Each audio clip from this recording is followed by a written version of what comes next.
وعلى آله وصحبه وبارك وسلم. Tengok muka surat 75. Surat 75. InsyaAllah kita tak banyak lagi. Dua aliran. Ini tajuk ini nak menunjukkan, bab ini nak menunjukkan macam mana Al-Imam As-Sanusi menggabungkan ilmu tasawuf dan juga ilmu akidah dalam karya beliau, iaitu Ummul Barahin yang kita mengaji, matan Ummul Barahin. Dalam Ummul Barahin kita sebut Imam Sanusi mula menyatakan apa dulu akidah yang wajib untuk kita beriman. Kemudian beliau menyebut dalil bagi setiap satu akidah tersebut. Dan di akhir kitab beliau sebut suatu perbahasan yang ulama sebelumnya tak membahaskannya. Beliau kata beliau yang mula membahaskan perkara ini seperti dengan sistem, dengan susunan yang beliau bahaskan itu, iaitu beliau membahaskan kalimah syahadah dan macam mana aqaid tauhid, 50 simpulan iman, 20 sifat yang wajib bagi Allah, 20 yang mustahil, satu hal yang harus, 4 sifat yang wajib, 4 sifat yang mustahil bagi Rasul, satu yang harus. Itu macam mana semua ini terkandung di bawah ucapan kita la ilaha illallah Muhammadur Rasulullah sallallahu alaihi wasallam. Dan kalau kita tengok dalam syarah Ummul Barahin, beliau menerangkan dengan lebih detail lagi, dengan lebih terperinci lagi. Beliau terangkan dahulu bagaimana cara untuk mengucapkan la ilaha illallah, dekat mana yang perlu panjangkan matnya, macam mana yang perlu pendekkan, yang mana yang perlu disebut dengan jelas. La ilaha illallah. Ada orang sebut la ilaha, itu tak boleh dia sebut macam mana bacaan yang betul disebut dalam syarahan beliau. Kemudian disebut i'rab pula, macam mana nak i'rab kalimah syahadah. Kemudian baru disebut makna. Bila kita meneliti Ummul Barahin dan syarahan Imam Sanusi sendiri bagi kitab ini, bagi Ummul Barahin, kita mendapati bahawa adunan tasawuf dan akidah yang terdapat dalam kitab tersebut amat mesra. Dan bukan dalam Ummul Barahin saja, bahkan dalam karya beliau yang lain pun kita akan nampak beliau banyak menukilkan daripada ahli sufi. Antaranya dalam Syarhul Aqidatul Wusta, dalam Syarah Wusta, beliau banyak menukil kalam-kalam sufi. Antaranya beliau menukil satu kalam sufi yang mengatakan bahawa hampir orang yang mengenal Allah Ta'ala dengan akal itu hampir-hampir sahaja mereka dapat orang yang menggunakan akal dengan sebaiknya hampir-hampir sahaja dia dapat mengenal Allah Ta'ala. Itu kalam ahli sufi yang menunjukkan tentang kehebatan akal, tentang kelebihan akal. Kenapa? Kerana dengan akal orang dapat mengenal apakah sifat yang tak layak bagi Allah Ta'ala. Dengan akal kita dapat buktikan Allah Ta'ala wujud. Dengan akal kita dapat buktikan Allah Ta'ala tak sama dengan makhluk. Dengan akal kita boleh mentanzihkan Allah Ta'ala. Tetapi untuk kita beribadat kepada Allah Ta'ala, apakah cara ibadah yang Allah Ta'ala suka, itu kita tak dapat tahu melainkan dengan syarak, melainkan dengan syariat. Jadi orang yang akalnya sihat, akalnya betul, hampir-hampir dia kenal Allah Ta'ala. Maksudnya bahagian tanzih dia dah dapat dah. Cuma macam mana nak memuji Allah Ta'ala, macam mana nak ibadat pada Allah Ta'ala, itu dia perlu kepada syariat.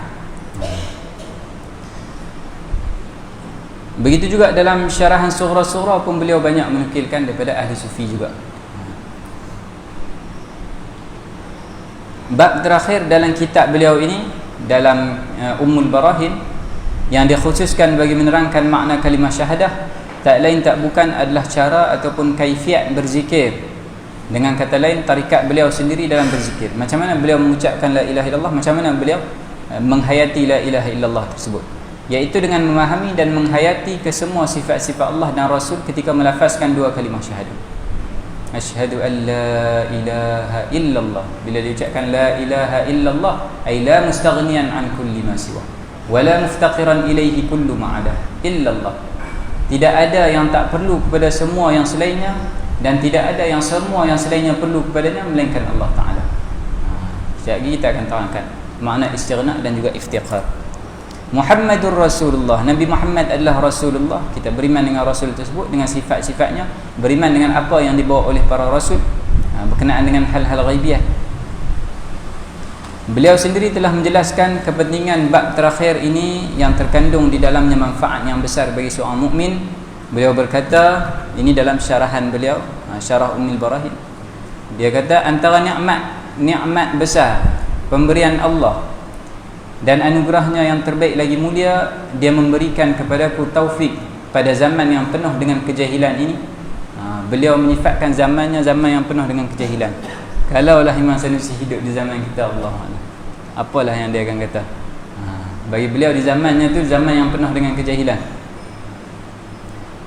Allah Ta'ala bagi taufik untuk aku mengarang sebuah kitab akidah yang kecil saiznya, tetapi banyak ilmunya, serta mengandungi kesemua akidah-akidah tauhid yang didokong dengan bukti-bukti yang pasti, dengan hujah-hujah akal yang pasti, yang mudah difahami oleh orang yang memiliki akal yang baik. Kemudian aku tutup perbahasan kitab tersebut dengan suatu perbahasan yang tak pernah aku lihat seorang pun dari kalangan ulama yang terdahulu, ulama yang dulu-dulu maupun yang terkemudian, ulama yang di zamannya, membahaskan perkara tersebut. Apakah perkara ini? Iaitu syarahan dua kalimah syahadah yang wajib diketahui oleh mukallaf. Syarahan dua kalimah syahadah yang amat diinginkan oleh orang yang dahagakan kemanisan mata air makna-maknanya, orang yang nak faham makna kalimah syahadah tersebut. Mereka sangat inginkan ulama membahaskan berkenaan dengan kalimah syahadah. Adapun zikir subhanallah, alhamdulillah, Allahu akbar, la ilaha illallah, ada ulama yang bahaskan sebelumnya. Antaranya Al-Imam Al-Muqtarah dalam Abkarul Afkaril Ulwiyah. Dalam Abkarul Afkaril Ulwiyah, bukan Afkar Amidi, Abkarul Afkarul Ulwiyah oleh Al-Imam Al-Muqtarah, beliau menjelaskan berkenaan dengan zikir subhanallah, alhamdulillah, la ilaha illallah, Allahu akbar. Syarahannya dalam bentuk akidah bagi zikir tersebut. Antaranya lagi dalam Al-Mulhah fi i'tiqadi ahli sunnati wal jamaah oleh Sultanul Ulama Izzuddin bin Abdussalam. Beliau ada menyentuh tentang zikir subhanallah, alhamdulillah, Allahu akbar, la ilaha illallah. Ada sebagian riwayat subhanallah, alhamdulillah, la ilaha illallah, Allahu akbar. Ada sebagian riwayat subhanallah, alhamdulillah, Allahu akbar, la ilaha illallah, Allahu akbar. Ada sebagian riwayat Allahu akbar, la ilaha illallah. Sultanul Ulama menyebut, bila menyebut subhanallah, kita i'tiqad dalam hati kita, subhanallah, maha suci Allah Ta'ala dari segala kekurangan yang aku ketahui. Apa sahaja bentuk kekurangan maka Allah Ta'ala yang aku ketahui, maka suci Allah Ta'ala daripada kekurangan tersebut. Subhanallah. Alhamdulillah, segala puji bagi Allah Ta'ala. Bagi Allah Ta'ala segala sifat kesempurnaan yang layak baginya yang aku tahu. Allahu Akbar, Allah maha besar, Allah maha besar, maha suci Allah Ta'ala. Maksud Allah maha besar apa? Allah maha besar. Ada lagi sifat-sifat kekurangan yang aku tak tahu, itu pun Allah Ta'ala suci daripada sifat tersebut. Allah maha besar. Ada lagi sifat-sifat kesempurnaan yang aku tak tahu, itu pun Allah Ta'ala bersifat dengan sifat tersebut. Subhanallah, alhamdulillah, Allahu Akbar. Kemudian la ilaha illallah Muhammadur Rasulullah. Tiada Tuhan yang berhak disembah melainkan Allah Ta'ala. Itu makna yang disebut oleh ulama bagi zikir subhanallah, alhamdulillah, Allahu akbar, la ilaha illallah. Itu dah ada disebut. Tapi kalimah syahadah ni, kata Imam Sanusi, beliaulah orang yang pertama yang membahaskan makna kalimah syahadah. Macam mana nak memahami tafsiran kalimah syahadah tersebut. Kerana dengan memahaminya, dengan memahami kalimah syahadah, dapat diketuk daun pintu gudang pemberian Allah Ta'ala, lalu dapat masuk ke dalam kalangan hambanya yang bertakwa bersama para anbiya, para siddiqin, syuhada dan juga salihin. Dan dengan menguasai kefahaman yang terkandung dalam kalimah ini, hamba tersebut selamat daripada berkekalan dalam kemurkaan Allah Ta'ala. Seterusnya dapat meningkat darjatnya dengan sebab bifadlillah, dengan sebab kepermurahan Allah Ta'ala, dapat meningkat darjatnya sehingga dia sampai ke syurga yang paling tinggi. Ini terjemahan daripada syarah Ummul Barahin lah. Maka aku mulakan perbahasan tersebut dengan menyebut makna dua kalimah syahadah. Jadi dalam syarahannya dia menyebut dalam bab ini, dia menyebut makna dua kalimah syahadah terlebih dahulu. La mustaghniya an kulli ma siwah wa la muftaqira ilaihi kullu ma ada. Kemudian aku terangkan jalan macam mana semua akidah iman itu terkandung di dalam kalimah ini, sehingga kan hati-hati orang yang bertakwa merasa gembira apabila menyebut kalimah ini, dan kecantikannya pula tersebar mekar pada batin dan zahir mereka. Akhirnya mereka pun berjalan di tengah taman-taman syurga, dihiasi dengan perhiasan-perhiasan makrifah kalimah syahadah. Oleh itu, wahai orang yang dahagakan peluang untuk masuk ke dalam golongan wali Allah, ambillah akidah ini yang mana ia tidak akan ditinggalkan oleh orang yang mengetahui dan berhajat kepada isinya, melainkan jika dia tergolong dalam golongan yang diharamkan dari rahmat Allah. Ini kata-kata yang besar daripada Imam As-Sanusi. Beliau menegaskan di sini bahwasanya akidahnya ini adalah akidah auliaillah. Akidah yang kita pegang ni akidah Ahlussunnah, itulah akidah yang dipegang oleh para wali Allah. Ambillah akidah ni, hafallah, i'tiqadlah akidah ni. Kerana seseorang tu dia takkan jumpa akidah Ummul Barahin, takkan jumpa akidah Ahlussunnah ini kemudian dia tinggalkannya, melainkan dia meninggalkannya kerana dia ini tergolong dalam golongan yang Allah Ta'ala haramkan daripada rahmatnya. Di bahagian akhir karya beliau, Imam Sanusi menekankan kepentingan memahami perkara akidah melalui jalan menghayati isi kandungan kalimah syahadah. Hal ini dapat dikesyafi dengan mengetahui intipati kalimah tauhid la ilaha illallah itu terkumpul pada dua perkara. Yang pertama disebut istighna dan yang kedua disebut sebagai iftiqar.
Baik, bila kita mengucapkan la ilaha illallah Muhammadur Rasulullah, la ilaha illallah dengan arti kata la mustaghniya an kulli ma siwa wa la muftaqira ilaihi kullu ma ada illallah. Tidak ada Tuhan melainkan Allah. Apakah makna Tuhan itu?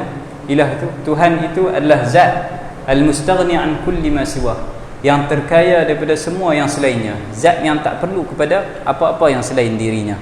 Zat yang tak perlu kepada yang selain dirinya. Al-muftaqiru ilaihi kullu ma ada. Dia adalah zat yang kullu ma ada, semua yang selainnya muftaqirun ilaih, perlu kepada dia. Jadi makna ilah, makna Tuhan itu dia tak perlu kepada apa-apa sahaja, tapi semua yang lain perlu kepada dia. Itu makna ilah, makna Tuhan. Al-istighna, ketidakperluan Allah Ta'ala kepada apa-apa makhluk, mewajibkan Allah Ta'ala itu wujud, wajibul wujud. Allah Ta'ala wajib wujud. Kalaulah dia tak wujud, maka dia perlu kepada yang lain untuk mewujudkannya. Kalau perlu kepada yang lain, maka tak berlaku istighna. Sedangkan kita kata Allah Ta'ala itu al-mustaghni an kulli ma siwah, tak perlu kepada yang lain. Allah Ta'ala wujudnya tak ada permulaan. Kalaulah ada permulaan, maka dia perlu kepada yang menjadikan dia. Kalau perlu pada menjadikannya, tak jadilah istighna, jadi iftiqar. Sedangkan Allah Ta'ala itu mustaghni an kulli ma siwah, tak perlu kepada yang selainnya, maka wajib Allah Ta'ala qidam. Baqa, kekal. Kerana kalau tak kekal, Allah Ta'ala tak kekal, maksudnya ada yang lain yang membuat bagi dia tiada. Ada keperluan. Kalau boleh ada yang lain buat bagi tiada, maka wujudnya wujud yang harus. Wujud yang harus, maka dia tu jadi baharu. Kalau dia baharu, maka dia makhluk, dia diciptakan, jadi dia perlu pada yang lain. Macam mana Allah Ta'ala perlu yang lain, sedangkan dia al-mustaghni an kulli ma siwah, tak perlu kepada yang selainnya. Al-mukhalafatu lil hawadith, Tuhan itu berbeza dengan semua makhluk yang baharu, berbeza dengan perkara yang baharu. Kalaulah dia sama dengan yang baharu, maka pasti dia dijadikan macam yang baharu juga. Waktu itu dia perlu kepada yang lain. Macam mana Allah Ta'ala perlu kepada yang lain, sedangkan Allah Ta'ala itu al-mustaghni an kulli ma siwah, tak perlu kepada apa-apa yang lain. Al-qiyam bin nafs, dengan dua makna. Yang pertama, la yaftaqiru ila mukhassis, dia tak perlu kepada pencipta. Kalau perlu pada pencipta, tak jadi mustaghni, tak jadi yang tak perlu kepada yang lain. La yaftaqiru ila mahallin, dia tak perlu kepada tempat, dengan arti kata dia bukanlah sifat yang kena bertempat pada zat yang lain. Kalaulah dia sifat yang kena bertempat pada zat yang lain, maka dia perlu kepada zat tersebut. Waktu itu kalau dia perlu, maka dia tak boleh jadi mustaghni. Macam mana Allah Ta'ala perlu kepada zat tersebut, sedangkan dia mustaghni an kulli ma siwah, tak perlu kepada apa-apa yang selainnya. At-tanazzuhu 'anil naqais, suci Allah Ta'ala daripada sebarang kekurangan. Karena kalaulah ada kekurangan, nescaya dia perlu kepada yang lain untuk menghilangkan kekurangan tersebut, untuk menjadikan dia sempurna. Ketika itu ada keperluan dia kepada yang lain. Macam mana Allah Ta'ala perlu kepada yang lain, sedangkan dia tu mustaghni an kulli ma siwah, tak perlu kepada yang selainnya. As-sam'u wal basar wal kalam, maha mendengar, maha melihat, maha berkata-kata. Kalaulah tak ada sifat ini, maka akan ada lawannya bagi Allah Ta'ala, dan lawannya ada kekurangan. Ketika itu dia perlu kepada yang lain untuk menjadikan dia sempurna. Macam mana Allah Ta'ala perlu kepada yang lain, sedangkan dia mustaghni an kulli ma siwah, dia tak perlu kepada yang lain. Al-muftaqiru ilaihi kullu ma ada, semua yang lain kullu ma ada muftaqirun ilaihi, muftaqirun ila Allah. Semua yang selain Allah Ta'ala perlu kepada Allah Ta'ala. Semua yang selain Allah Ta'ala perlu kepada Allah Ta'ala, mewajibkan Allah Ta'ala itu ada qudrah. Kerana kalaulah Allah Ta'ala tak ada qudrah, Allah Ta'ala tak mampu mewujudkan makhluk, maka makhluk tak ada keperluan apa-apa kepada Allah Ta'ala. Bila makhluk perlu kepada pencipta, maka penciptanya itu wajib ada qudrah, boleh menciptanya. Pencipta tersebut mestilah ada iradah, boleh berkehendak untuk menjadikan apa-apa pada makhluknya. Pencipta tersebut mestilah ada ilmu, dia tahu apa yang boleh berlaku pada makhluknya, apa yang tak boleh berlaku, apa yang telah berlaku, akan berlaku dan sedang berlaku. Kalaulah Tuhan tersebut ada qudrah, iradah dan ilmu, maka sudah pasti dia ada hayah.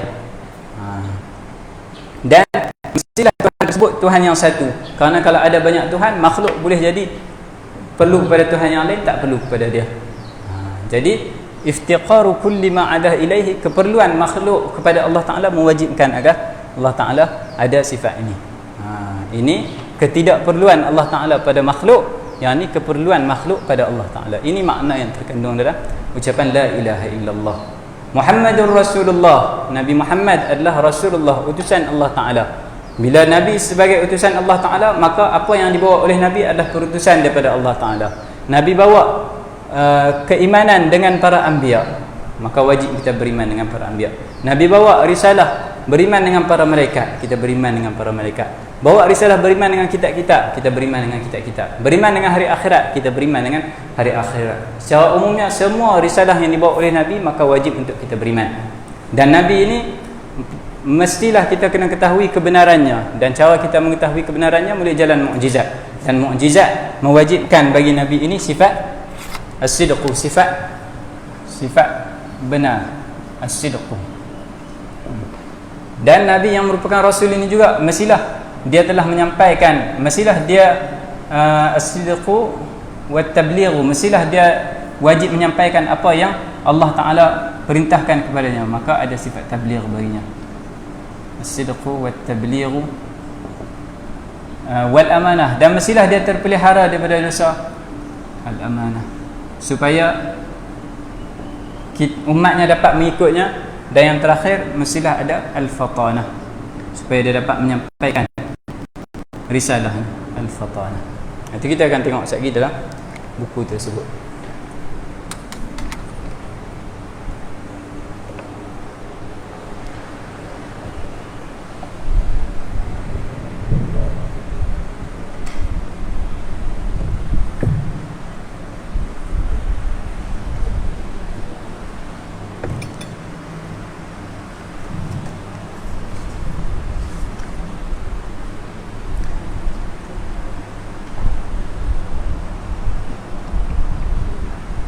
Intipati kalimah tauhid, iaitu la ilaha illallah, terkumpul pada dua perkara: ketidakperluan Allah Ta'ala kepada apa-apa makhluk. Allah Ta'ala tak perlu pada apa-apa makhluk, dan semua makhluk itu perlu kepada Allah Ta'ala. Inilah yang disebut oleh Imam Sanusi dengan istilah al-istighna dan juga al-iftiqar. Al-istighna ni, istaghna ni asal kalimatnya daripada al-ghina lah. Sebab tu ada sebagian ulama menyebut al-ghina al-mutlaq, kaya mutlak. Kaya kita kaya dengan duit, kaya kita kaya dengan duit, kaya dengan harta benda, kaya dengan barang, kaya dengan anak pinak. Tapi walaupun kita kaya, kaya kita tu, kaya kita ghina bisyai, kaya dengan sebab ada sesuatu. Maksudnya kalau tak ada perkara tersebut, kita ni tak ada apa-apa nilai. Kaya kita dengan perkara yang lain. Jadi diri kita, zat kita, diri kita tak kaya pun. Bila ada yang lain baru kita rasa kita kaya. Tapi kayanya Allah Ta'ala ghina an kulli syai'. Kaya dengan arti kita tak perlu pada yang lain. Dah cukup dah. Kita kena ada duit baru kita cukup. Ada anak pinak baru cukup. Ada harta benda baru cukup. Allah Ta'ala itu dah maha sempurna dah. Dia tak perlu pada duit, tak perlu anak pinak, tak perlu kepada sekutu, tak perlu kepada yang menolongnya, tak perlu pada apa-apa. Al-ghina al-mutlaq, itulah kekayaan yang mutlak.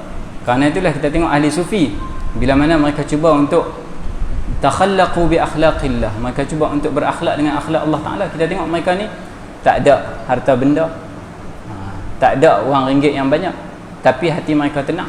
Mereka ini hidup, kata sebahagian ahli sufi, kalaulah para pemerintah tahu macam mana bahagianya kami, nescaya mereka akan perang kami untuk dapat kebahagiaan kami. Sedangkan kami ini hidup dalam keadaan miskin saja, tak ada apa, harta benda tak ada. Kalau tengok rumah tak senang pun, biasa saja hidup. Mungkin selai sepinggang nampak, tapi hati mereka sejahtera, hati mereka lapang. Kaya mereka dengan tak ada apa, tak ada keperluan pada makhluk. Kita kerana kita ada keperluan, kita ingin, kita sayang makhluk, kita suka makhluk, kita nak pada makhluk. Tapi mereka ahlullah, mereka kaya tanpa perlu kepada makhluk.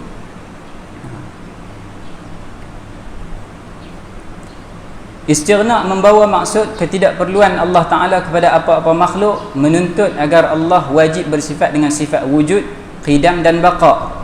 Kerana jika dia tidak wajib bersifat dengan sifat wujud, qidam dan baqa, nescaya ada permulaan bagi kewujudan Allah Ta'ala, yang akhirnya menyebabkan dia berhajat kepada makhluk lain untuk menjadikannya. Dia perlu kepada yang lain untuk menjadikannya, perlu kepada yang lain untuk mewujudkannya.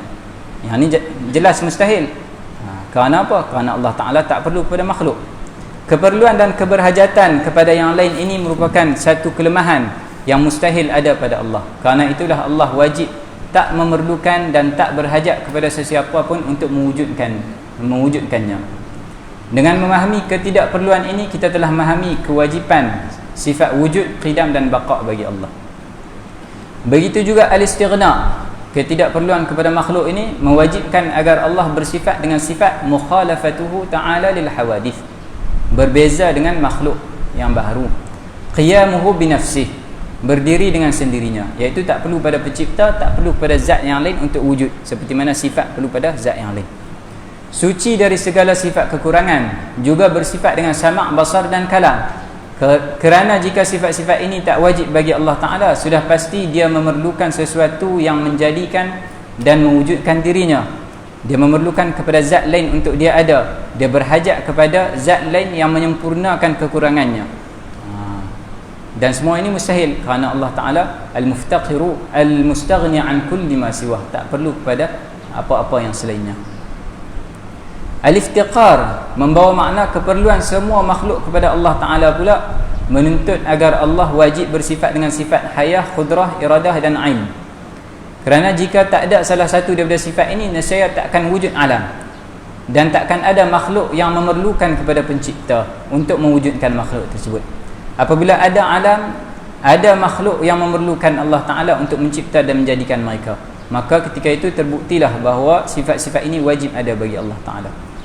Begitu juga al-iftiqar mewajibkan agar Allah Ta'ala bersifat dengan wahdaniyah, iaitu Allah Ta'ala esa, tak berbilang-bilang, tak memiliki sekutu. Kerana jika ada lebih dari satu Tuhan, nescaya kesemua Tuhan tersebut akan menjadi lemah dan tak berkuasa mutlak, seperti yang telah dijelaskan dalam perbahasan dalil tamanu'. Ketika itu makhluk tak lagi berhajat dan memerlukan Tuhan tersebut, kerana jadi lemah macam makhluk juga. Bahkan kewujudan makhluk ketika itu adalah mustahil, kerana kalau Tuhan lemah, maka tak bolehlah untuk Tuhan-Tuhan tersebut mewujudkan satu makhluk sekalipun. Namun kewujudan diri kita pada ketika ini menjadi bukti bahawasanya makhluk ini wujud, dan kewujudan makhluk ini menjadi bukti bahawasanya ada yang mencipta dia. Dan ini menatijahkan bahawa yang menciptanya adalah Esa, Tuhan yang satu. Kerana kalau banyak takkan wujud makhluk. Lau kana fihi ma alihatun illallah la fasadata. Kalaulah pada langit dan bumi itu ada banyak Tuhan selain Allah Ta'ala, nescaya akan rosak binasa. Nescaya takkan ada satu pun. Kerana saling bergaduh. Kalau bergaduh pun takkan wujud, kalau sepakat pun takkan wujud, macam kita sebut sebelum ni dalam dalil tamanu' dan tawafuq. Kalau bergaduh, satu kata nak wujudkan Ali, satu kata tak nak wujudkan Ali, tak boleh jadi dua-dua. Tak boleh jadi dua-dua. Tak boleh dua-dua tak jadi. Kalau jadi dua-dua, mustahil Ali wujud dan tak wujud dalam satu masa. Kalau tak jadi dua-dua, menunjukkan dua-dua lemah. Kalau jadi salah satu, menunjukkan salah satu Tuhan tu lemah. Kalau yang ni Tuhan dia lemah, yang satu lagi Tuhan, al-hukmu ala syai'in hukmun ala mithli. Hukum bagi satu perkara, hukum bagi yang sama dengannya. Maksudnya yang satu lagi pun lemah juga. Jadi kalau ada lebih daripada dua Tuhan, semua akan jadi lemah. Kalau semuanya lemah, maka takkan boleh wujud alam ini sama sekali. Macam mana alam ni tak wujud sedangkan kita tahu kata diri kita wujud. Jadi kewujudan kita menunjukkan ada pencipta, dan pencipta tu Esa, bukan berbilang-bilang, bukan dua, bukan lebih. Begitu juga kalau sepakat, macam kita sebut sebelum ni. Kalau sepakat, artinya Tuhan tu perlu kepada persetujuan yang satu lagi. Maksudnya ada keperluan kepada yang lain juga. Itu pun mustahil, kerana itu pun menunjukkan makna lemah juga. Beginilah yang patut difahami oleh orang yang mengucapkan kalimah la ilaha illallah, manakala tersirat di sebalik kalimah Muhammadur Rasulullah sallallahu alaihi wasallam pula keimanan terhadap semua para anbiya, semua para malaikat, kitab-kitab dan hari akhirat. Kerana membenarkan kerasulan Nabi Muhammad sallallahu alaihi wasallam bererti membenarkan kesemua risalah dan syariat yang dibawa oleh baginda sallallahu alaihi wasallam. Dalam sebahagian hadis disebut nanti di akhirat nanti ada para anbiya yang umatnya hanya ada berapa orang. Ada para anbiya yang tak ada seorang pun umat yang beriman dengannya. Jadi nanti di akhirat bila ditanya kepada para nabi, siapakah yang akan menjadi saksi kalian bahwasanya kalian dah sampaikan wahyu, kalian dah sampaikan risalah kalian kepada umat kalian? Tak ada yang nak jadi saksi, kerana umatnya semua umat yang ingkar, semua umat yang kufur, yang mengingkari nabi tersebut. Jadi siapakah yang menjadi saksi bagi mereka? Yang menjadi saksi bagi mereka adalah umat Nabi Muhammad sallallahu alaihi wasallam. kita yang menjadi saksi. Ya Allah, kami bersaksi bahwasanya Nabi ini dah tunaikan amanahnya, Nabi ini dah menyampaikan risalahnya. Ya Allah, kami jadi saksi Nabi ini dah sampaikan risalahnya. Ya Allah, kami jadi saksi Nabi ini pun dah sampaikan risalahnya. Kami jadi saksi kepada semua para anbiya ini, mereka dah sampaikan risalahnya. Macam mana kalian jadi saksi kepada nabi-nabi yang hidup sebelum kalian? Kalian tak hidup dengan mereka.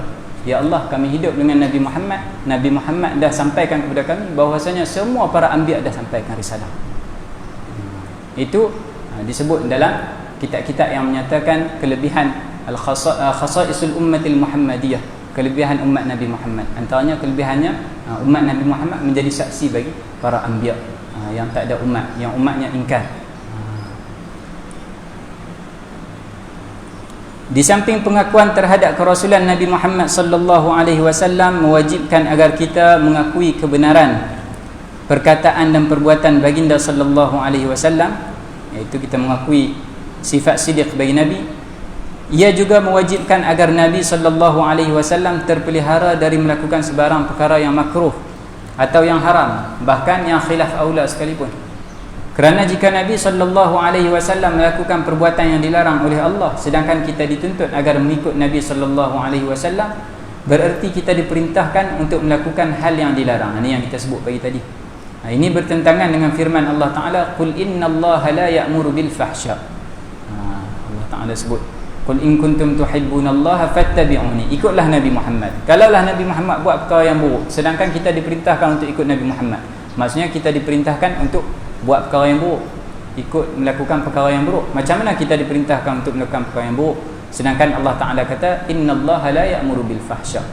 Jadi ini menunjukkan bahawasanya apa sahaja yang dilakukan oleh Nabi Muhammad sallallahu alaihi wasallam, apa sahaja yang dilakukan oleh semua para anbiya, maka semuanya adalah perkara yang taat sahaja.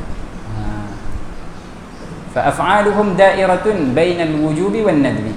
Perbuatan mereka sama ada jadi wajib ataupun sunat. Macam mana kita boleh mengatakan kepada semua para anbiya begitu, sedangkan dalil yang ada hanya untuk Nabi Muhammad sallallahu alaihi wasallam?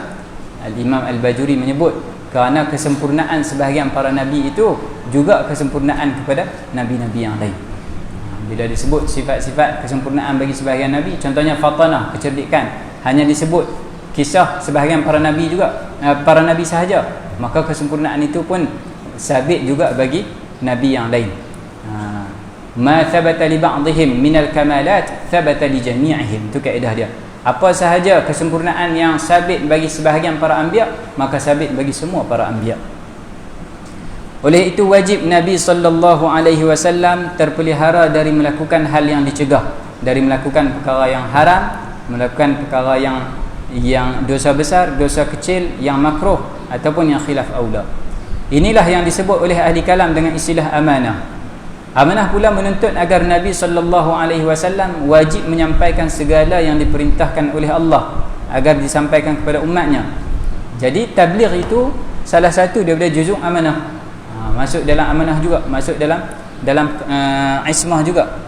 Bila Nabi ma'sumun min fi'li al-fawahish, ma'sumun min fi'li al-munkarat, ma'sumun min fi'li al-muharramat wal makruhat wa khilafil aula. Bila Nabi terpelihara daripada melakukan perkara tersebut, maka wajib Nabi menyampaikan perintahnya, menyampaikan perintah Allah Ta'ala kepada umatnya. Kerana jika baginda sallallahu alaihi wasallam tidak menyampaikan hal tersebut, sedangkan baginda diperintahkan untuk menyampaikannya, bererti baginda telah melakukan hal yang haram. Ini mustahil seperti yang telah dijelaskan sebentar tadi. Kerana itulah Nabi sallallahu alaihi wasallam wajib menyampaikan apa yang diperintahkan oleh Allah agar disampaikan kepada umatnya. Inilah yang disebut oleh ahli kalam dengan istilah tabligh. Dan tabligh ini ulama bahagikan, ulama menyebut tabligh di sini yang wajib itu adalah tablighu ma umiru bi tablighi. Wajib menyampaikan apa yang mereka diperintahkan untuk sampaikan. Boleh jadi ada wahyu yang Allah Taala bagi kepada para nabi, wahyu tersebut Allah Taala tak wajibkan untuk mereka sampaikan. Hanya sebut dekat nabi, yang tu terserah dekat Nabi nak sampaikan ataupun tak sampaikan. Boleh jadi ada perkara yang Allah Ta'ala sampaikan dekat Nabi, Nabi tak sampaikan dekat semua orang. Boleh jadi Nabi sembunyikan. Kerana apa? Kerana perkara itu diperintahkan untuk disembunyikan, tak disampaikan kepada semua orang. Antaranya yang macam mana? Contohnya berkenaan dengan cerita orang-orang munafik. Nabi tahu siapa yang munafik, tapi Nabi tak cerita dekat semua para sahabat. Hanya disebut sebahagian para sahabat, dan sahabat itu pun menjaga rahsia tersebut. Jadi ini perkara yang Nabi dapat yang tak diwajibkan untuk sampaikan, bahkan diwajibkan untuk disembunyikan, tak dicerita dekat semua orang. Sebab tu ulama sebut tabligh, Rasul menyampaikan wahyu, menyampaikan risalah, itu risalah yang mana? Yang umiru bitabligh, yang mereka diperintahkan untuk sampaikan, iaitu syariat yang sampai dekat kita. Itu yang mereka diperintahkan untuk sampaikan. Okey.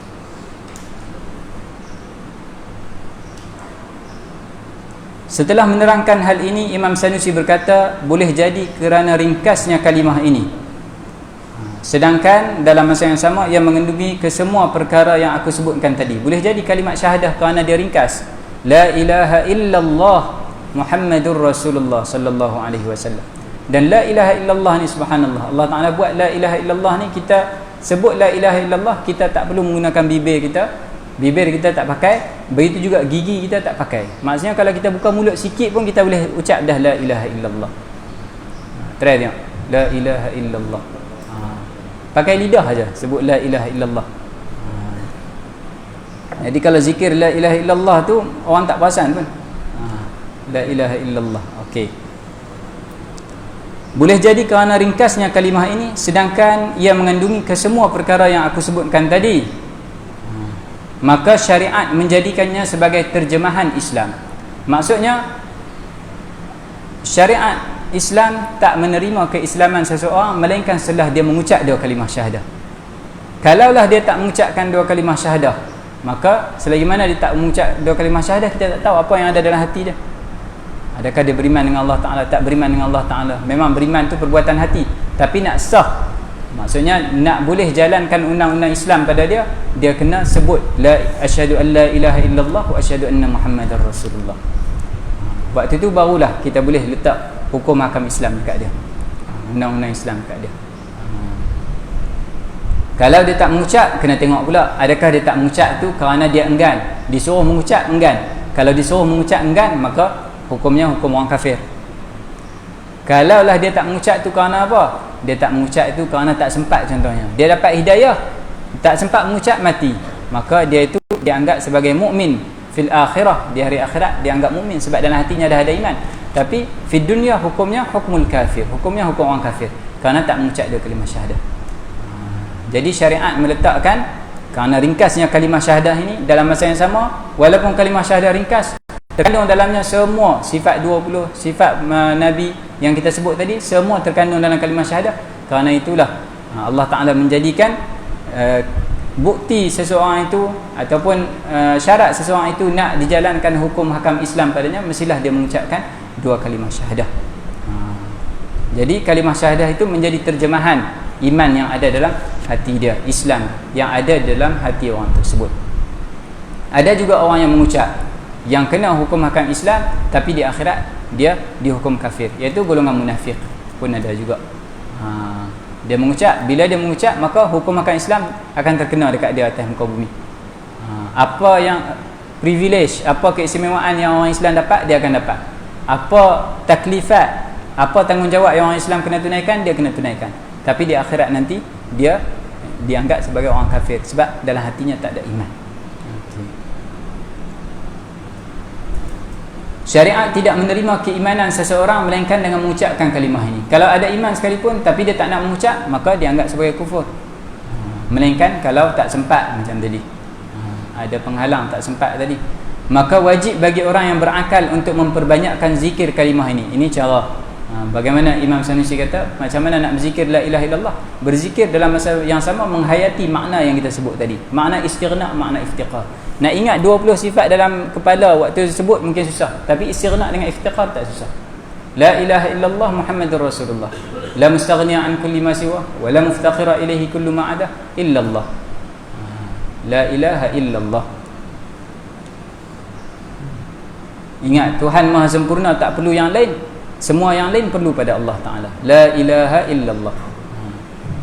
Kadang sebagian ulama mempanjangkan mat pada la tu untuk istihdar makna. La ilaha illallah.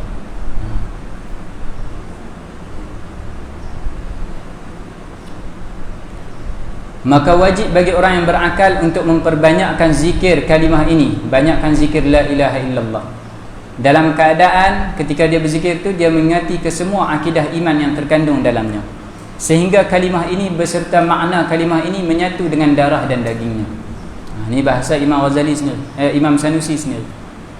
Dia kata kena banyakkan zikir la ilaha illallah sehingga menjadi darah daging. La ilaha illallah tu makna tu menjadi darah daging. Guru saya Syekh Khalil Ilyas Al-Iraqi menyebut, ketika beliau duduk dengan gurunya Syekh Abdul Jabbar Ar-Rawi, Allah ni tak lepas daripada mulut gurunya. Allah, Allah, sehingga kan tidur pun macam tu. Tidur Allah, Allah. Bukan kata berjaga, tidur pun macam tu. Allah, Allah tak lepas.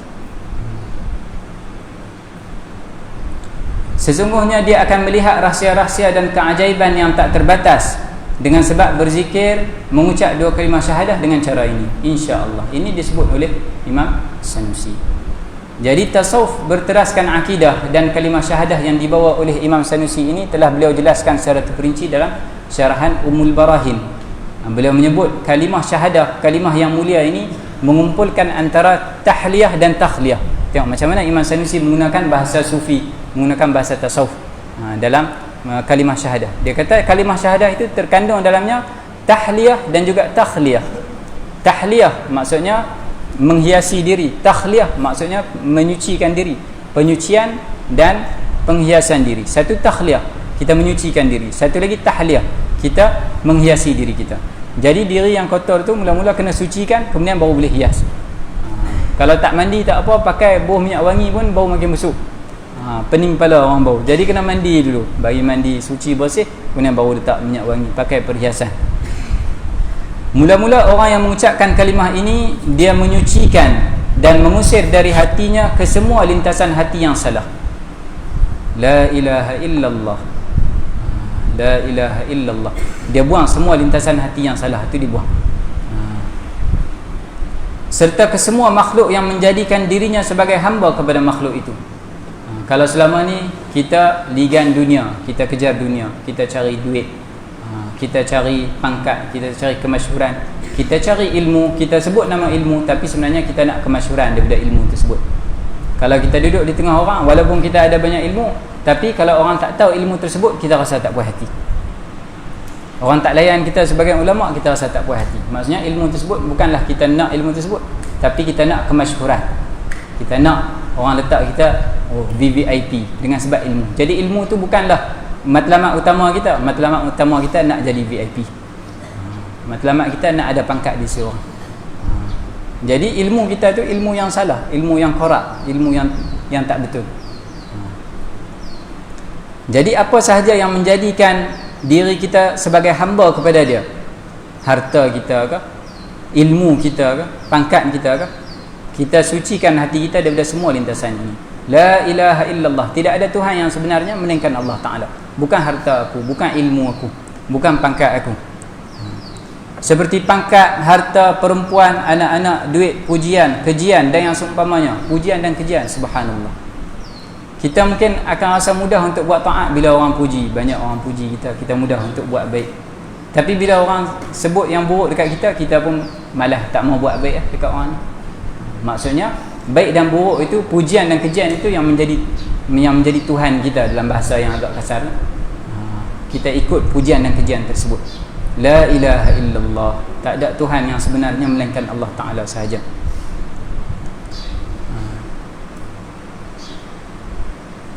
Jadi dia sucikan hatinya daripada lintasan-lintasan ini dengan dia mengucapkan la ilaha illallah. Berpaling kepada sebarang makhluk, maksudnya apa? Menginginkan makhluk, berharap kepada makhluk adalah satu kebutaan. Orang yang mengharap kepada makhluk, yang nak pada makhluk, itu adalah orang yang buta, kata Imam Sanusi. Orang yang berharap kepada makhluk, orang yang nak kepada makhluk itu adalah orang yang hidup dalam kegelapan yang amat sangat. Keadaan diri yang buruk, yang tak betul, kebodohan yang kuat, sifat yang terkeji dan kotoran yang amat busuk yang wajib dibasuh dari melekat di fikiran.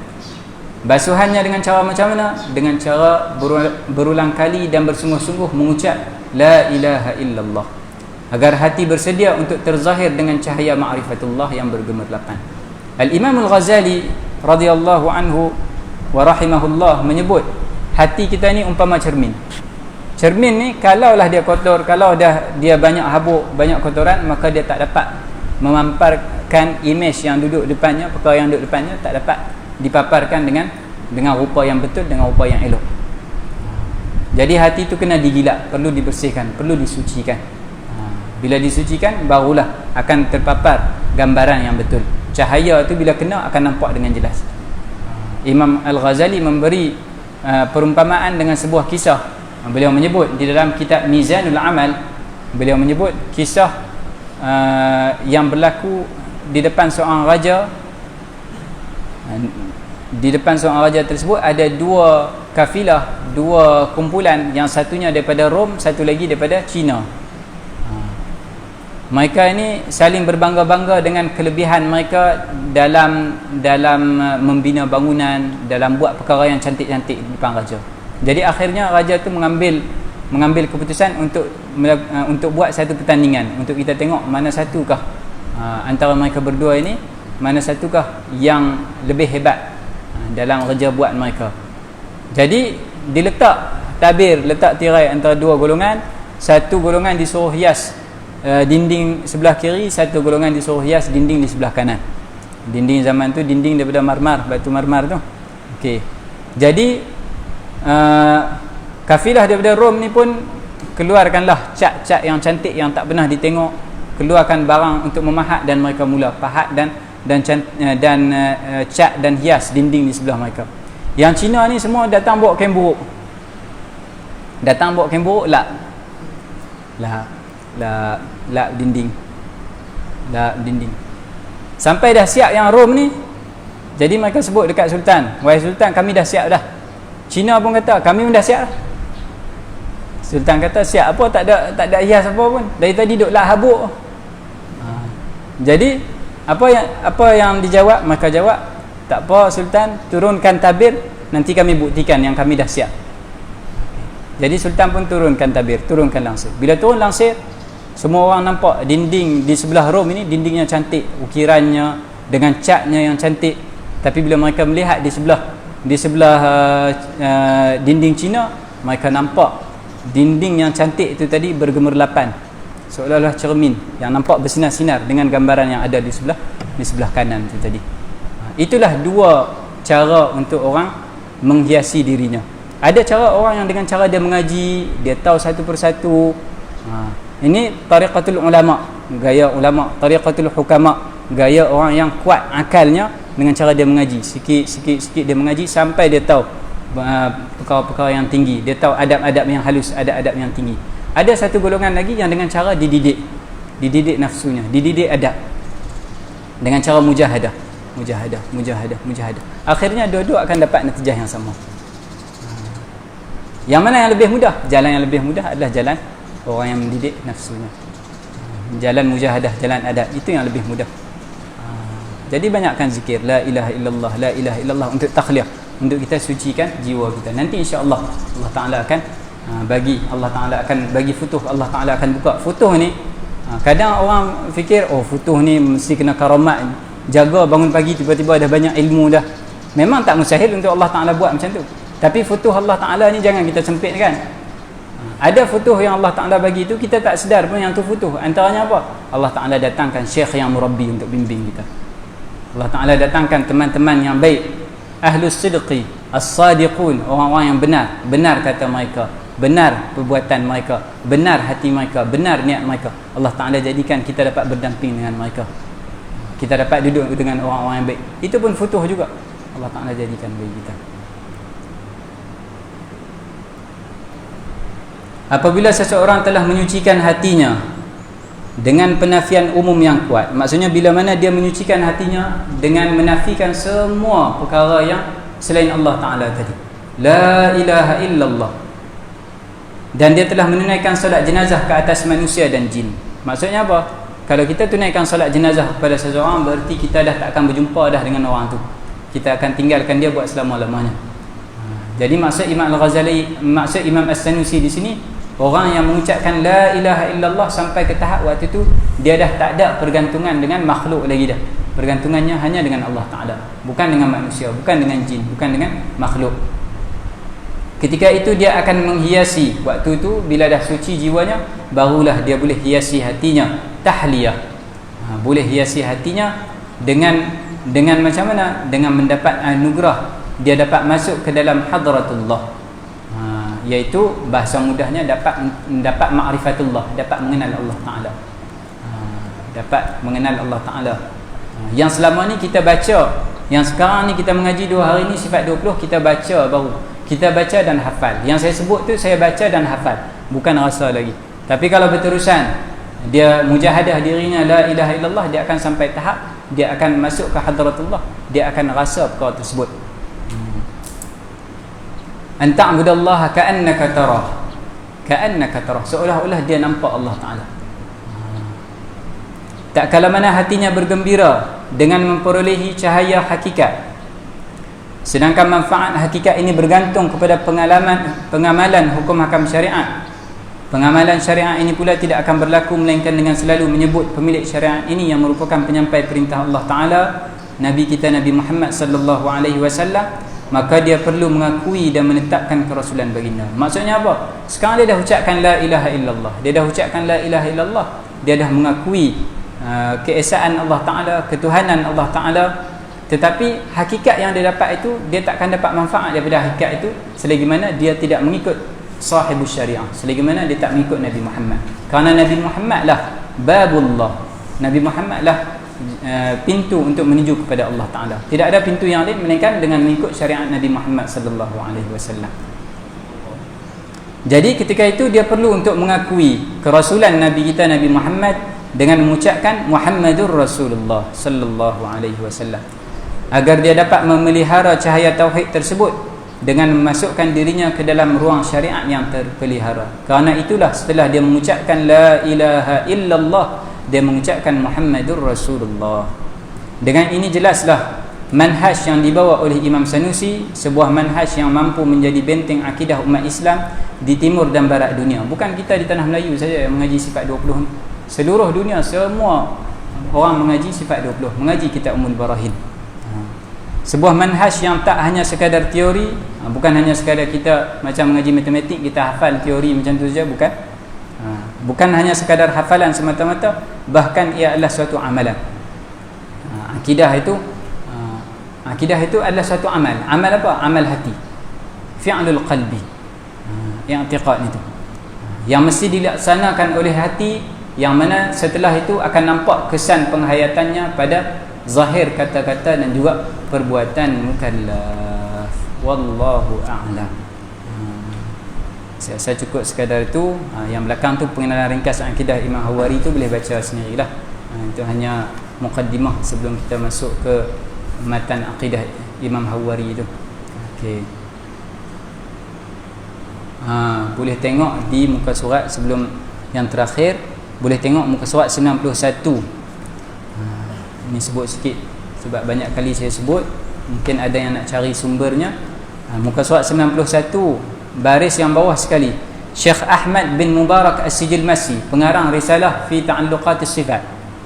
Risalah fi ta'alluqat as-sifat itu dikarang oleh Syekh Ahmad bin Mubarak As-Sijilmasi, seorang ulama yang hebat ilmu aqliyatnya.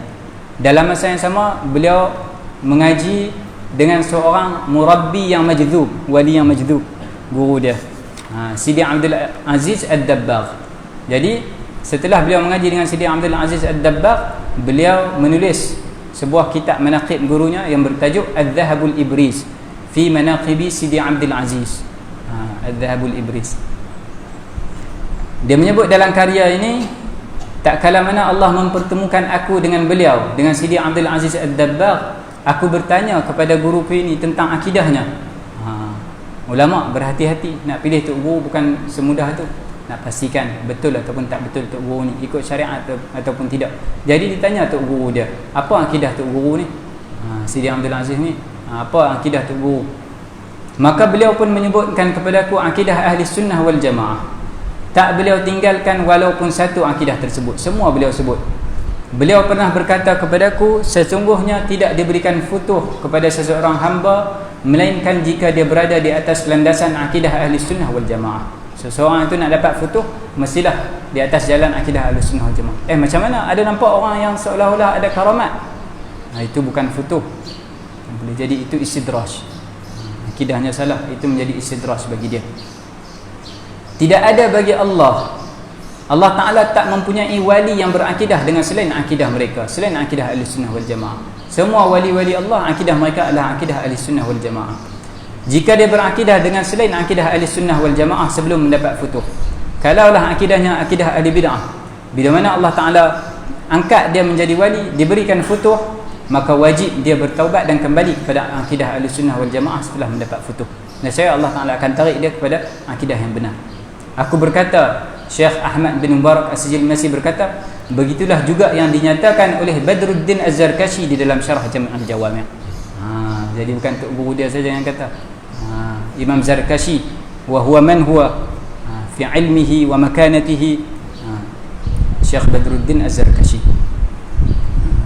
Jadi itu secara ringkas 2 hari ini kita mengenal sifat-sifat Allah Ta'ala, dan insya-Allah saya yakin banyak perkara-perkara baru yang tuan-tuan, puan-puan, adik-adik dapat dalam 2 hari ini, insya-Allah. Moga Allah Ta'ala jadikan perkongsian ini perkongsian yang bermanfaat. Doakan saya, yang salah yang silap saya minta ampun, minta maaf, minta dibetulkan. Kalau ada soalan boleh diajukan, silakan. Yang saya tahu saya jawab, yang tak tahu saya beritahu kita tak tahu. Kalau tak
Bismillahirrahmanirrahim. Sallallahu wasallam ala sayyidina Muhammadin wa ala alihi wa sahbihi wa baraka wasallam. Contoh takwil untuk masalah Rasul dan malaikat. Takwil untuk sifat mutasyabihat bagi Allah Ta'ala itu jelas, tapi takwil bagi Rasul dan juga malaikat. Takwil bagi malaikat itu macam disebut dalam Quran, disebut malakani bi babil Harut wa Marut. Disebut 2 malaikat yang datang mengajar sihir. Mengajar sihir benda yang haram. Macam mana malaikat makhluk yang Allah Ta'ala jadikan yang taat pada Allah Ta'ala, macam mana dia melakukan perkara yang haram? Jadi di sini perlu ditakwil. Ada sebagian ulama menyebut 2 ni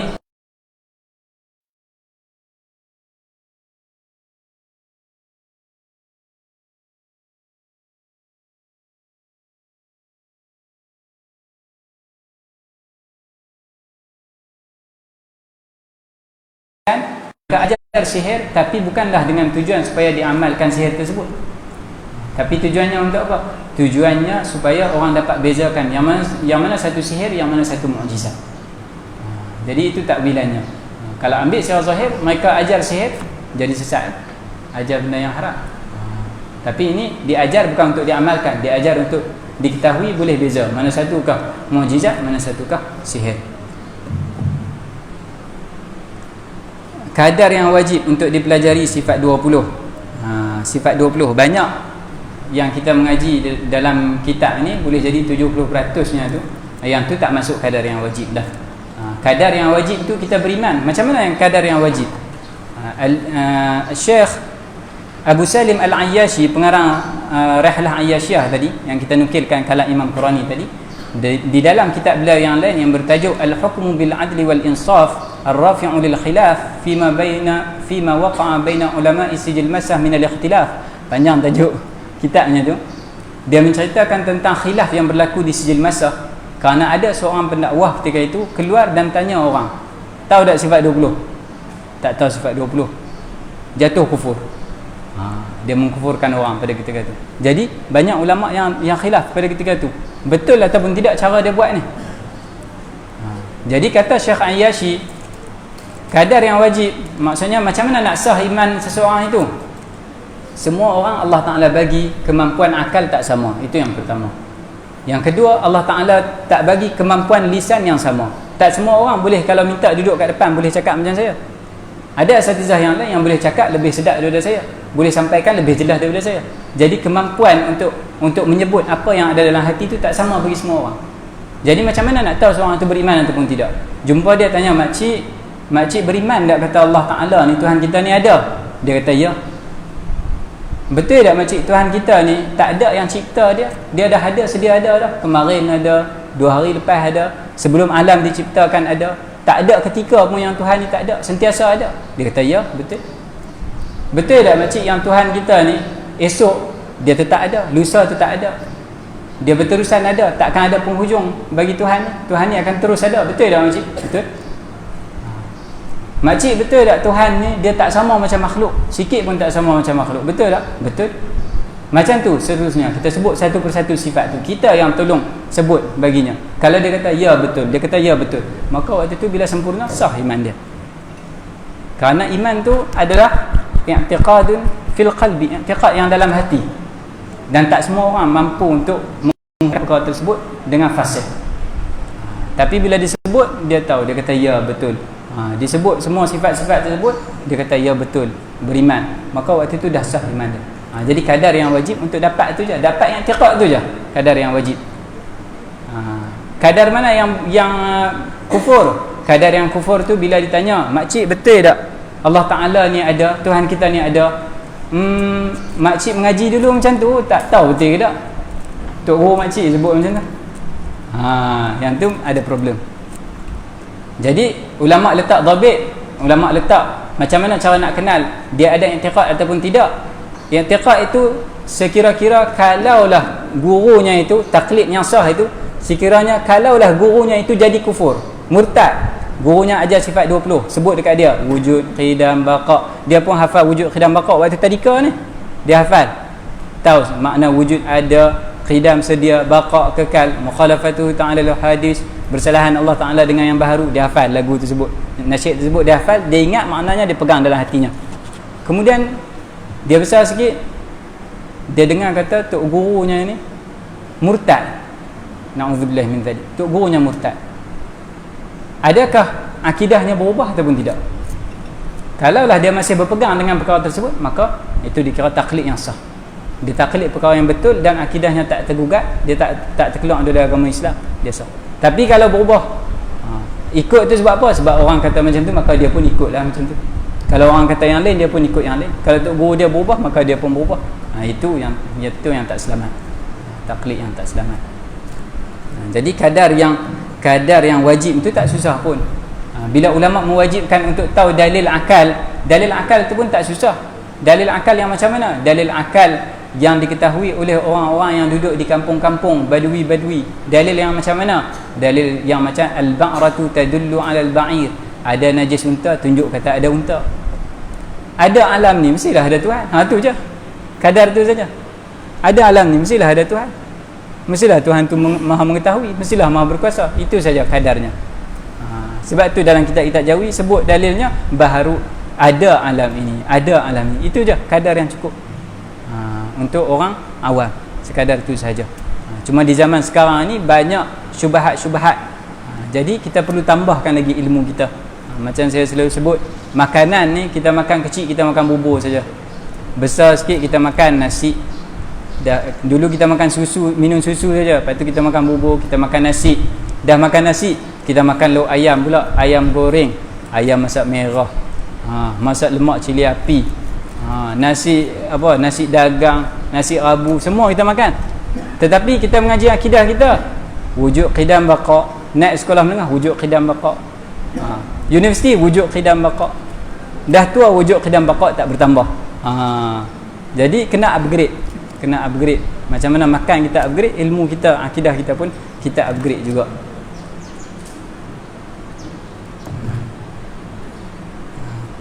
Tapi taklah saya kata sampai wajib lah perkara tersebut. Yang kadar yang wajib yang sebut tadi. Apakah beza al-istighna dengan as-samad? Al-istighna adalah Allah Ta'ala tak perlu kepada apa-apa. As-samad, semua makhluk berharap, bergantung harap perlu kepada Allah Ta'ala. Jadi as-samad ini lebih dekat dengan makna al-iftiqar. Iftiqaru kulli ma'adah ilaih. Semua makhluk perlu kepada Allah Ta'ala. Allahus samad, Allah lah tempat pergantungan.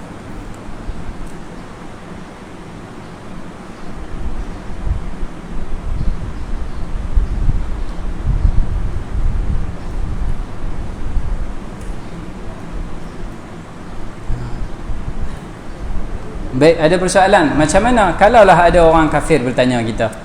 Dia tanya, macam mana kalian boleh menganggap Nabi Muhammad ini, kalian kata dia ni ada sifat manusia biasa.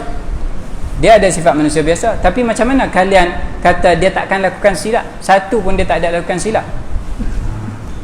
Macam mana kalian boleh kata dia terlepas dia dosa? Tak ada kesalahan, tak ada buat dosa apa. Orang kafir, orang yang tak beriman, golongan Nasrani dan juga Yahudi, bagi mereka itu dalam riwayat mereka banyak yang sebut Nabi-Nabi melakukan perkara yang pelik-pelik, na'udzubillah min dzalik. Itu semua pembohongan mereka. Mereka menyebut ada Nabi yang berzina, ada Nabi yang minum arak sampai berzina dengan keluarga sendiri, dengan anak sendiri. Itu dalam Bible apa ada disebut perkara tersebut. Macam mana caranya untuk kita nak tegakkan perkara ini? Kita boleh tegakkan atas jalan ahli kalam. Kita sebut dulu, kita naik dulu daripada isbat ilahiyah, isbat ketuhanan. Kemudian kita isbat pula yang membawa risalah Tuhan itu mestilah orang yang amanah, dia tak boleh khianat. Kita boleh bawa dengan jalan ahli kalam, tapi jalan ahli kalam ni dia hanya akan bagi manfaat kepada orang yang kuat akalnya. Maksudnya orang kafir itu pun kena kuat akal. Ini yang disebut oleh Imam Al-Ghazali bila beliau menjelaskan ayat ud'u ila sabili rabbika bil hikmati wal mau'izatil hasanah wajadilhum billati hi ahsan. Surah Hikmah kan ada sebut ayat tu. Ud'u ila sabili rabbika bil hikmati wal mau'izatil hasanah wajadilhum billati hi ahsan.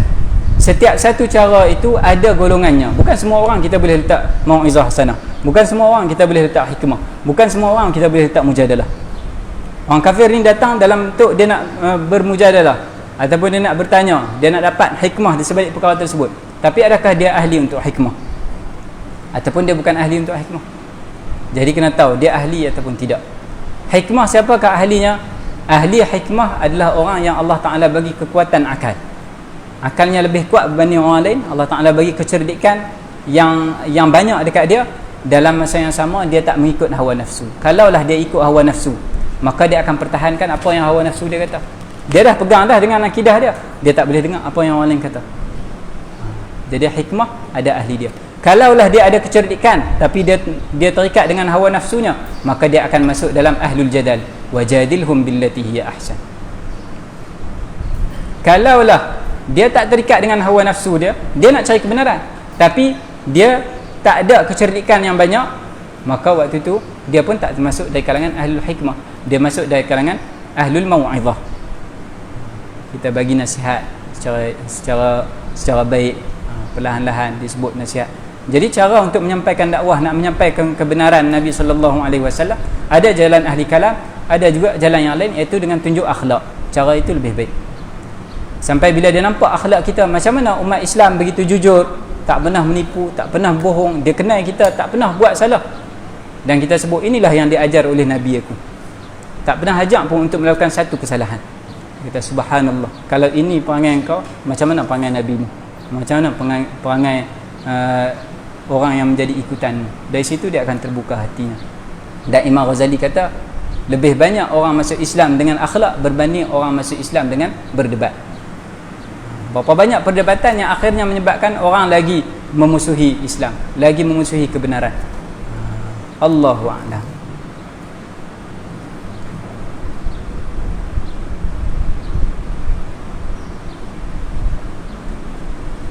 Baik. Orang awam wajib tak untuk hadiri daurah sebegini? Tak wajib.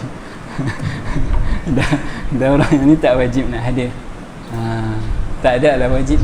Tapi kita sendiri yang merasa keperluan, kita duduk di kampung kita, di tempat kita, kalaulah datang syubhat-syubhat, orang mempertikaikan akidah kita, boleh tak untuk kita huraikan, kita jawab, kita tambah ilmu tersebut. Niat untuk manfaat diri kita, untuk manfaat kepada orang lain. Allahu a'lam.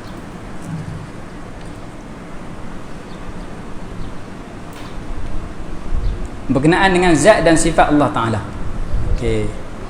Zat dan juga sifat Allah Ta'ala. Minta terangkan sekali lagi tentang zat dan sifat beserta contoh. Nak terangkan macam mana tu? Kat mana yang tak faham? Kat mana? Tahu kat mana boleh faham? Di mana yang tak faham tu? Mesej ke apa ke, bagi tahu. Di mana part yang tak faham tu, di mana? Yang tak faham tentang zat dan juga sifat ni. Zat dan sifat ni perkara yang berbeza lah, bukan benda yang sama. Kalau nak bincangkan zat dan sifat Allah Ta'ala terus, mungkin dia susah nak faham. Kita tengok Asy-Syahid. Ada yang disebut Asy-Syahid, ada yang disebut Al-Ghaib. Asy-Syahid maksudnya yang kita boleh tengok, musyahadah, benda yang boleh dipandang, itu makhluk ni lah. Al-Ghaib yang kita tak nampak Allah Ta'ala. Kadang ulama menyebut dulu apa yang ada syahid, kemudian bila kita dah dapat hakikatnya, kita dah dapat maknanya, kemudian baru ulama membincangkan fil ghaib, supaya lebih mudah. Kalau tidak, kita tak nampak, kita tak ada tempat kita nak berpegang, tak ada makna yang kita nak susun tu. Jadi pada diri kita, kita tengok ada yang namanya sifat, ada yang namanya zat. Zat dan sifat dua benda yang tak boleh dipisahkan. Dua benda yang tak boleh pisah. Kalau ada zat, akan ada sifat pada dia. Tak boleh ada zat, tak ada sifat dekat dia. Tak boleh ada sifat, ada sifat tapi tak ada zat dekat dia. Kena ada sekali. Tetapi dua ni benda yang berbeza. Zat ini, kalau bagi makhluk, pada hak makhluk, zat ini adalah mutahayyiz, benda yang mengambil ruang. Kita duduk di ruang ni ruang tempat saya ambil ni, daripada ni semua ruang, tempat yang ada ni ruang kosong sampai sini, ni ada ni, yang ni zat. Ni zat yang mengambil ruang ni. Pada zat ni ada sifatnya. Apa sifatnya? Sifat dia tinggi ataupun rendah, yang tu sifat. Yang tu, jadi yang zat yang mengambil ruang, sifat dia tak mengambil ruang, dia menumpang pada zat. Sifat tinggi rendah tu dia tak ambil ruang, dia menumpang pada zat. Dia menumpang pada zat. Warna putih ke, koko ke, merah ke, hitam ke, itu dia menumpang pada zat, dia bertempat pada zat, dia tak mengambil ruang. Bukanlah kalau kata warna ni berubah jadi warna yang lain, maka segi ruang dia lagi banyak. Kalau warna tu jadi warna lain, jadi lagi sikit tak? Tak berubah. Okey. Jadi yang menempat pada zat itu sifat. Yang mengambil ruang itu, yang tu adalah zat. Zat itu qama bi nafsih. Dia tak perlu menumpang pada yang lain. Tetapi sifat itu qama bi ghairihi. Dia kena menumpang pada zat. Jadi itu takrifannya, qama bi nafsihi ataupun qama bi ghairi. Jadi zat Allah Taala itu dia tak perlu kepada yang lain, tapi sifat Allah Taala kena ada pada zat Allah Taala. Macam mana qiyamus sifah bi zat tu, Allahu a'lam, itu Allah Taala lah yang tahu. Secara ringkas ni, Allahu a'lam.